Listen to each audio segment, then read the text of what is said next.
Hello, everyone.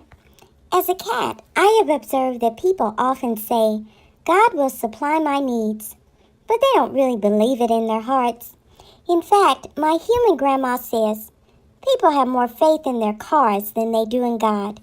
When they turn the ignition, they expect the car to start. But do they expect God to move with that same level of faith? No. God knows we have needs, and He wants to work with us to supply those needs. That's why Jesus said in the Lord's Prayer, "Give us this day our daily bread." He was referring to the needs that we have and instructing us to pray to God for our daily needs. Now, God will use many different ways to supply our needs. One woman in the Old Testament had an urgent, dire need. Her story starts in 2 Kings chapter 4, verse 1.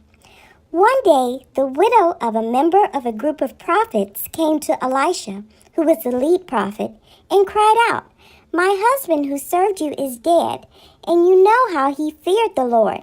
But now a creditor has come, threatening to take my 2 sons as slaves."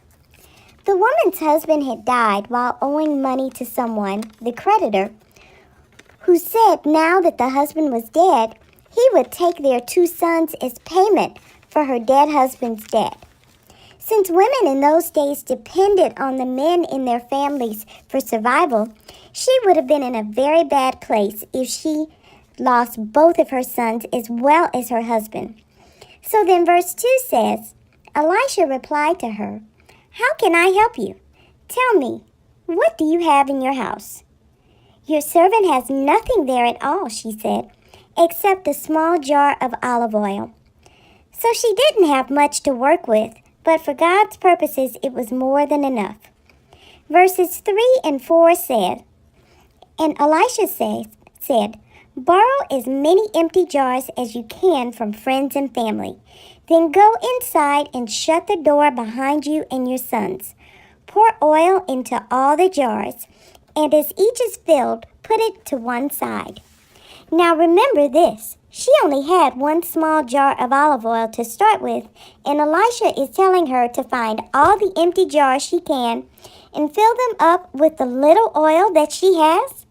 In natural terms, this makes no sense whatsoever. But the woman was desperate, so she followed Elisha's advice. Verses 5 and 6 say, So she did as she was told. Her sons kept bringing jars to her, and she filled one after another.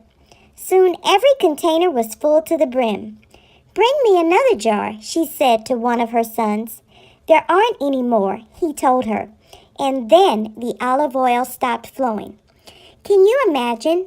They were able to fill multiple jars of oil from one tiny jar. What a miracle that was!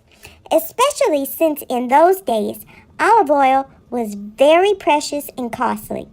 But God's full plan for meeting the woman's need is revealed in verse 7. When she told the man of God, Elisha, what had happened, he said to her, "Now sell the olive oil and pay your debts, and you and your sons can live on what is left over." So God's plan was to meet not only her current need, but also their future needs by setting her up in a business. He supernaturally supplied the olive oil, but chose for them to work for their blessing by selling the oil. The woman partnered with God for her needs, and through her faith experienced a miracle. So trust God and know that He is more than able to meet your needs. Love you. Bye.